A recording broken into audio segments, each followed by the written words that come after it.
Benvinguts a Raw Ràpid, ressenyes ràpides per rolers en pressa. Avui, el fiasco de la OGL. Fa 3 setmanes es filtra l'OGL 1.1 amb unes condicions draconianes. Fa 2 setmanes, les editorials busquen alternatives per saltar-se l'OGL 1.1. Pero jamás nos quitarán la libertad.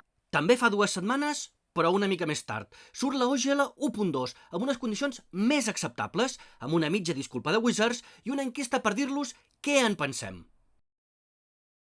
Fa una setmana, la resposta de l'enquesta és clara i l'OGL per l'SRD de cinquena es passa a Creative Commons. Avui, ningú se'n fia ni un pèl i comença la diàspora OGL, amb moltes companyies fent el seu propi sistema.